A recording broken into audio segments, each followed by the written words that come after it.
Avec notre invité ce soir, nous allons parler de l'éducation. Nous sommes au Togo et nous évoquons l'adoption par le gouvernement du statut particulier des enseignants. Pour en parler, nous recevons Yaovi Atou Acha. Bonsoir. Bonsoir. Vous êtes le coordonnateur des syndicats de l'éducation au Togo, c'est la CZ.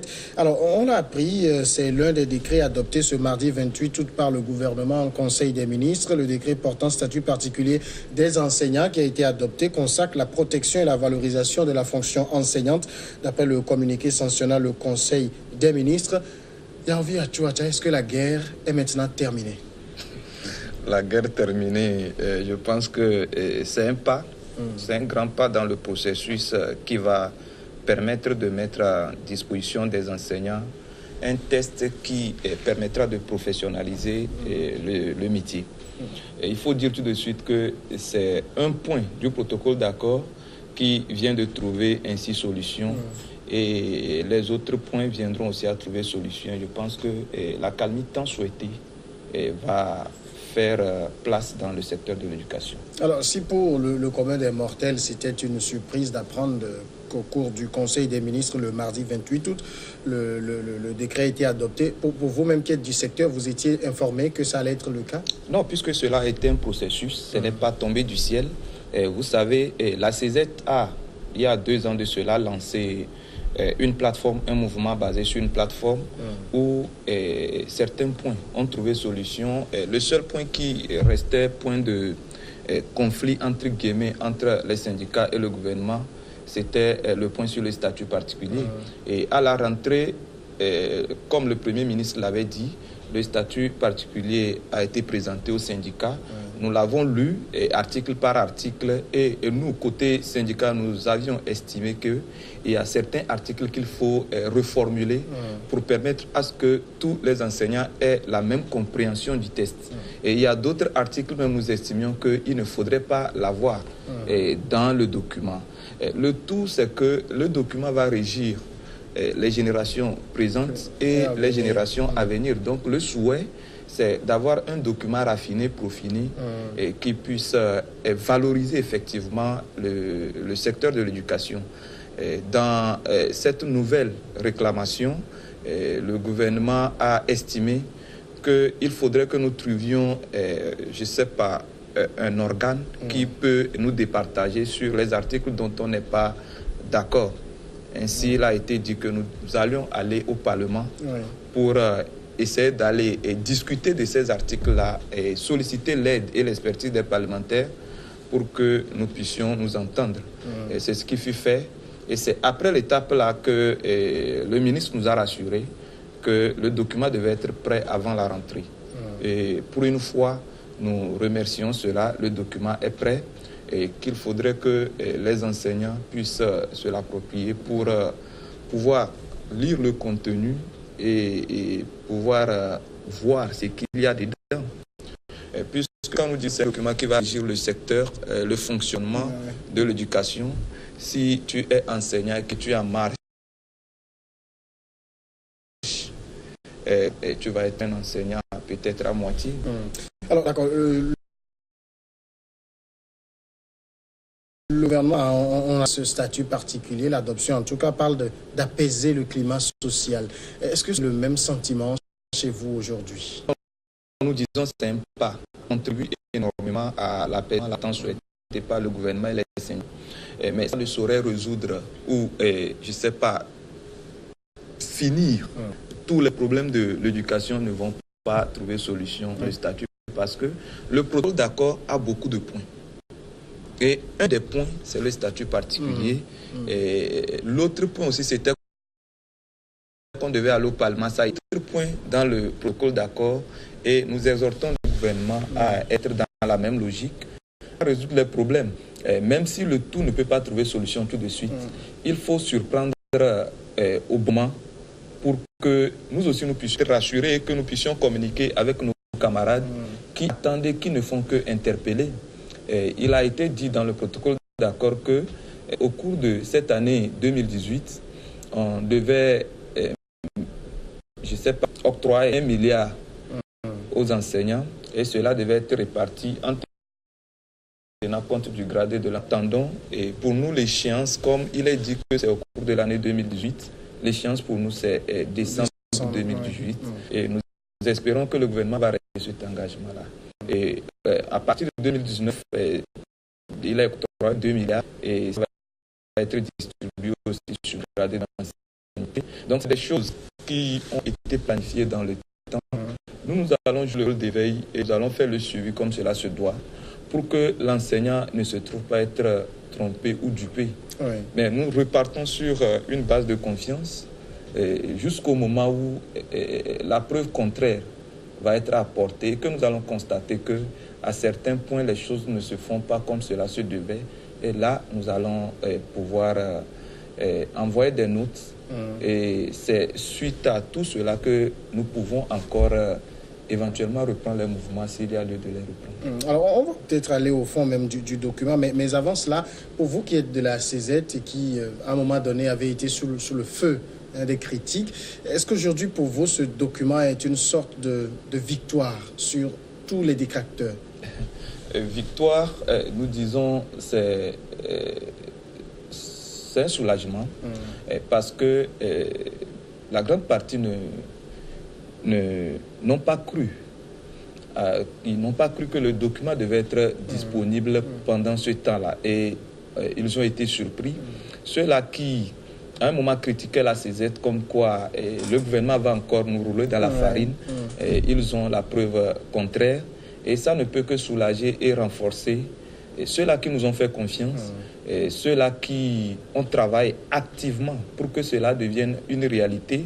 Et c'est l'occasion de saluer tout le monde. Vous savez, autant les critiques construisent, autant l'encouragement et tout ça aide à évoluer. C'est avec tout qu'on se construit.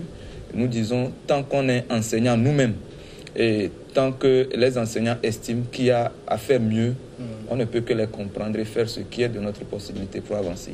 Alors, le statut, il est adopté en Conseil des ministres. C'est fini, c'est cette seule étape ou bien ça va repasser devant le Parlement Non, actuellement, ça ne va pas passer devant le Parlement. Le Conseil des ministres a tranché.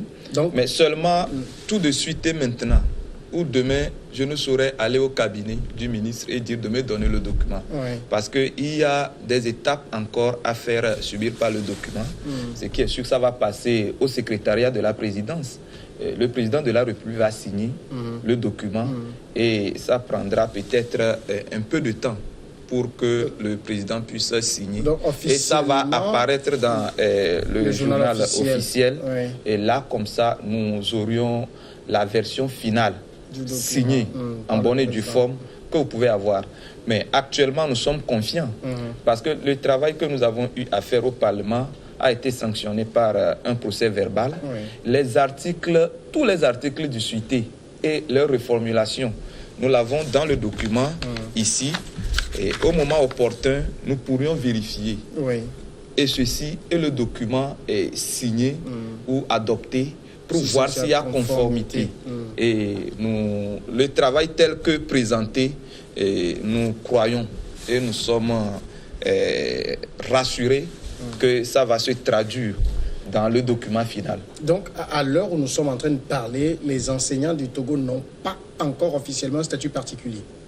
Une fois que le décret est pris, nous estimons que c'est la phase essentielle. C'est un chemin de non-retour. Et s'il faut parler de la signature peut-être du président, peut-être d'ici une semaine ou les jours à venir, nous pouvons demander au ministre si c'est déjà revenu. Alors, nous avons le document, nous avons le statut particulier, ça c'est une chose certaine. Si je vous pose la question ainsi, c'est parce que on sait que beaucoup de choses sont adoptées, mais qui ne finissent pas le chemin normal. Non, je vais vous répondre en disant tout ce qui a été promis aux enseignants, comment dirais-je, les protocoles, les accords signés avec les enseignants dans le secteur de l'éducation, on n'a pas eu ce problème-là. Ça a été toujours respecté. Et c'est vrai que des fois, il nous arrive de penser au mouvement de grève, de relancer le gouvernement. Mais quoi qu'on dise, nous n'avons pas eu un accord jusque-là non respecté. Et celui qui peut prouver le contraire peut m'appeler à la fin. D'accord. Alors maintenant, si on prend le statut particulier même des enseignants, qu'est-ce qui change dans la vie de l'enseignant togolais? Beaucoup de choses vont changer. Et le souci n'est pas aussi de vouloir que, pour nous tout de suite qui avions lutté, que nous trouvions un changement structurel, un changement spontané. Les choses viendront progressivement. Mais c'est une fierté de dire que le document va beaucoup plus profiter aux générations à venir. Aujourd'hui, ne deviendra pas enseignant un étudiant qui est sorti de la faculté avec un quelconque diplôme, non. Et pour être enseignant, puisque le métier va être professionnalisé, pour être enseignant après ton bac, tu dois aller suivre une formation professionnelle et pour avoir un diplôme qui puisse te permettre de passer le concours et d'être enseignant. Tu veux enseigner au primaire, après le bac, tu fais 2 ans de formation, tu sors avec un diplôme. Tu veux être professeur, et après le bac, tu fais la licence ou un master professionnel pour avoir le diplôme. Et dorénavant, les corps sont bien spécifiés et l'évolution dans la carrière est bien définie. Et à côté, il y a des obligations. Et ces obligations, c'est ce que nous faisons déjà. Et je vais donner comme exemple, un enseignant ne peut être recruté et remettre son cours à son collègue avec qui il a fait la faculté d'aller dispenser ce cours-là. Tu es appelé en tant qu'enseignant à dispenser toi-même le cours, à préparer le cours, à participer aux activités et tout. Donc, des fois, quand on parle d'obligation, les camarades voudraient aussi, si possible, si on peut passer le côté, enlever les obligations, ça nous mettrait à l'aise. Mais c'est le tout qui fait en principe le statut particulier. Et ces obligations, je rassure que il n'y a pas de contraintes. Ce n'est pas des choses qu'on ne puisse pas respecter. D'ailleurs, respecter ces règles et ces principes, ça contribue à améliorer et à rendre responsable celui qui est en train d'exercer le métier. Et au cas où on ne respectait pas les obligations, comme ça se passe partout ailleurs, on peut te reverser dans un autre corps. Ça veut dire que tu n'es pas apte à être enseignant. Et ce qui est bien, tous les avantages que nous avons déjà, nous les conservons. Et les avantages à venir, contenus dans le protocole d'accord, nous allons l'avoir. Nous allons avoir d'autres primes, la prime de contingence. Si on sent que, au-delà de ce que les autres enseignants font, vous en faites un peu plus, vous êtes encouragé, et il y a des bilans de santé qu'on fera. Il y a beaucoup de choses. C'est un test qu'on ne peut pas parcourir ici sur le plateau avec les 45 minutes ou les 30 minutes que nous avons. Alors, ça veut dire que celui qui débute une carrière d'enseignant aujourd'hui, dans 5 ans, il sait à quoi s'attendre, dans 10 ans, dans 15 ans, c'est ça? C'est ce qui est intéressant. Tu peux commencer en catégorie A3 et te retrouver, même étant primaire, en catégorie A1. Parce qu'il y a des examens, des concours professionnels. Il suffit de montrer que tu es apte, tu es capable d'évoluer, et puis tu évolues normalement. L'évolution est autant verticale que horizontale. Ça veut dire que ceux que nous avons sur le terrain actuellement peuvent rentrer et avoir des passerelles horizontales et faire l'ascension verticalement vers le haut, je vais dire. Donc c'est une bonne chose. Entre-temps, ça va résoudre un problème. Le problème des collègues qui voudraient forcément quitter le primaire pour aller au lycée parce qu'ayant un bon diplôme, tout se résume à la rémunération. Si on permet aux enseignants du primaire, qu'on appelle les professeurs d'école, d'évoluer, d'atteindre le niveau que quelqu'un qui enseigne au lycée peut aussi atteindre, je pense que ça va résoudre beaucoup de problèmes et c'est des innovations. Pourquoi pas. Alors, et pour celui qui nous suit actuellement, qui peut-être a la vocation enseignante, est-ce qu'il peut se dire qu'avec ce nouveau statut, la fonction enseignante au Togo est devenue attrayante? Attrayante, pourquoi pas? C'est que ça va aller en s'améliorant. Chacun de son côté peut juger. Mais nous estimions qu'il y a une amélioration par rapport au passé et dans le futur, ça va s'améliorer encore plus. C'est-à-dire l'enseignant togolais vivra mieux désormais? C'est le souhait, pourquoi pas. Non, est-ce que le statut le consacre ainsi? Non, au fait, il faut clarifier quelque chose. Le statut, c'est un test qui réglemente et qui donne des avantages. et les accords, les protocoles d'accord consacrent ces avantages-là. Ici, dans le protocole d'accord, nous avons les avantages en termes d'argent et tout. Le statut va nous permettre de voir s'il y a le respect dans l'évolution de la carrière, si toutes les dispositions qu'il faut prendre pour former les camarades enseignants sont prises à la base. Notamment, lorsque nous disons que pour devenir enseignant, il faut être formé en bonne et due forme. Vous comprenez que les dispositions doivent être prises pour que les jeunes qui veulent devenir enseignants d'ici peu puissent avoir accès à ces écoles-là et aux compétences qu'il faut, pouvant permettre de les former. Et à long terme, ça va permettre aux camarades du privé, et puisque vous êtes là, vous avez fait la même formation pour devenir enseignant, et ceux qui ont la chance d'être recrutés au niveau de l'État vont devenir fonctionnaires. Et le reste va être reversé et utilisé par les privés. Je ne sais pas si vous comprenez. Et ça ne va plus être comme ce qui se passe actuellement. Un élève qui a eu le bac et peut-être qui a fait 2 ans en première ou 3 ans en première année va revenir pour vouloir enseigner les lycées, les collèges. Et ils sont aussi engagés parce que les fondateurs voudraient des main-d'œuvre moins chères. Et vous allez voir qu'avec le temps, tout ça, là, ça va finir. Vous venez avec une licence professionnelle d'enseignement. Un fondateur qui veut vous recruter va vous recruter en tenant compte de ça. Et le souhait, avec le temps, même, nous sommes sûrs, le gouvernement va prendre des dispositions pour pouvoir réglementer et fixer le salaire, même si un enseignant qui a ce diplôme-là devait être utilisé dans le privé, on ne va pas lui donner un forfait, peut-être 8 000 pour son savon, et vous allez voir que même les écoles privées vont être aussi efficaces. C'est le tout qui fait que nous pouvons dire que le document est un bon document. Mais beaucoup de gens se posent la même question. L'argent est où? Qu'est-ce qui va changer dans notre, je ne sais pas, quotidien? Dans le quotidien. Mais ça va s'améliorer progressivement. Et ce qui donne l'argent, c'est les accords. On n'a pas enfermé le montant que les enseignants vont avoir dans ça. Ça devait être grave. Si on nous dit dans ça, dans le statut, il est donné 10 000 aux enseignants, c'est fini, ça s'arrête là. Tous les enseignants, même dans 50 ans, s'ils vont appliquer le statut là, n'auront que 10 000. C'est pourquoi il faudrait que nous puissions avoir la méthode scientifique, c'est la méthode qu'on a adoptée. Le statut est là, et à côté, nous regardons là-dedans, nous regardons les autres tests et nous réclamons ce que nous avons de droit. C'est ce qui est fait. Alors, c'est vrai, c'est bien beau d'avoir un statut particulier, mais ça n'améliore pas les conditions de travail de l'enseignant.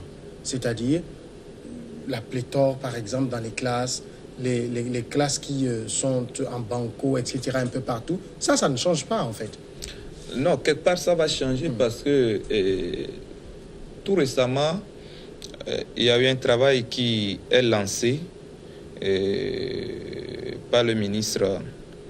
On parle de la carte scolaire du Togo. Ça veut dire que les dispositions sont prises pour que, au niveau du territoire, qu'on ait en fonction des besoins, les ressources qu'il faut en adéquation avec ces besoins-là.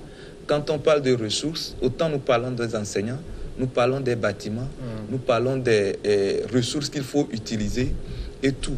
Et à côté de ce travail-là, si nous voulons rendre professionnel le métier, on ne saurait se limiter à ce test-là et croiser les bras et regarder. L'État a obligation, ou l'État doit créer des écoles là où l'école n'existe pas. Rapprocher les écoles et des apprenants, des populations, mais ne pas aussi le faire de manière anarchique. Un individu ne va pas se lever aussi et parce qu'il est député ou préfet dans son milieu, créer une école et après demander à l'État d'envoyer, peut-être qu'il y a une école à côté. Tout ça, là, ça va être réglementé par rapport à une carte. Et j'ai participé aux activités et nous disons que c'est une bonne chose. Les ressources sont là et le travail a commencé. Nous allons suivre de près ce travail aussi parce que la condition de travail est nécessaire. Autant ça va à l'avantage de l'enseignant, autant ça profite beaucoup aux élèves. Et qui dit élève dit parents d'élèves, et qui dit parents d'élèves dit tout le pays. Alors, ça veut dire, l'enseignant, lui, en tout cas, il continue de faire son travail dans les mêmes conditions pour le moment. C'est ce que je viens de dire. Les choses ne vont pas changer, tout comme si on prenait un bâton magique et on fouettait. Alors, si je le demande ainsi, c'est parce que c'est vrai qu'on vous reproche toujours de ne faire des revendications que pour améliorer vos conditions de vie. C'est la priorité. Et chaque individu rationnel ne peut procéder qu'ainsi. Mais ça ne veut pas pour autant dire que nous ignorons les autres choses qu'il faut faire pour améliorer les conditions de travail. C'est ce que je venais de dire tout de suite. Nous n'allons pas nous taire et continuer par demander forcément l'amélioration en termes d'argent et aller faire les cours à l'air libre. Et le partenaire, le syndicat n'est pas le seul partenaire du secteur. Et les autres aussi doivent agir. Les parents d'élèves ont leur association. Et il y a des organes qui font la promotion de l'éducation de l'enfant. Et tout ça, là, c'est ensemble que nous allons construire le secteur de l'éducation. Voilà. Alors, le statut particulier est un point du protocole d'accord, vous l'avez dit, il est satisfait. Quels sont les autres points qui restent, qui ne sont pas encore satisfaits pour... Non, c'est ce que je viens de dire. Le protocole d'accord a prévu 1 milliard. Nous estimons que... Oui, ça vous donnez jusqu'en décembre pour voir si ça va se faire. Nous estimons qu'on ne peut pas actuellement juger de la bonne foi ou pas du gouvernement. En dehors de ça, il y a 2 milliards à venir pour 2019. Et il y a aussi le concours qui devait être lancé pour embaucher les enseignants, EV qu'on a sur le terrain et les autres. Il y a aussi le processus d'intégration des enseignants qui étaient auxiliaires et dont on a fait en sorte que l'auxiliaire n'existe plus et donc ils vont être aussi intégrés tout. Il y a tellement de points que je ne saurais finir de lister ici, si ce n'est mettre le protocole d'accord même à disposition des camarades enseignants. C'est ce que nous avons commencé par faire. Vous avez déjà commencé. Nous l'avons fait lors de la correction du bac. Nous avons fait des tournées avec les moyens que nous avons pour pouvoir parler du protocole d'accord. Aujourd'hui que le statut particulier est adopté, nous avons besoin franchement des ressources pour communiquer autour du document. Parce que le tout ne se résume pas à adopter le document. Il faut vulgariser, il faut partager le contenu, il faut faire en sorte que l'enseignant puisse se retrouver là-dedans. Et là, nous disons, dans le processus d'élaboration même de ce document, le comité chargé de la rédaction a d'abord effectué une tournée où le contenu a été plus ou moins partagé avec les camarades là-bas sur le terrain. Arrivés, ils ont rédigé le document et ils ont partagé le contenu avec les syndicalistes. Et nous avons vu des articles dedans qu'il faut corriger. Nous sommes allés au Parlement, nous l'avons corrigé. Aujourd'hui, le document est prêt. Nous devons être d'accord et nous dire c'est ce qui a été réclamé. Nous l'avons. Et en toute responsabilité, faire en sorte que les dispositions contenues dans le document puissent être respectées autant par l'enseignant et ce qui relève de l'autorité de l'État aussi puisse être respecté. Et ceci ne peut être possible que si on vulgarise le document, si on communique autour, si on organise des colloques pour échanger ensemble avec les enseignants. C'est à cette seule condition que nous allons évoluer par rapport au document. Alors, M. Achouacha, est-ce qu'aujourd'hui, où un point important du protocole d'accord a été quand même respecté, vous pouvez rassurer qu'on aura une année scolaire 2018-2019 exempte de tout remous? Je ne suis pas la personne qui met des troubles. Non, je pense que c'est pas ce que vous voulez dire. Non.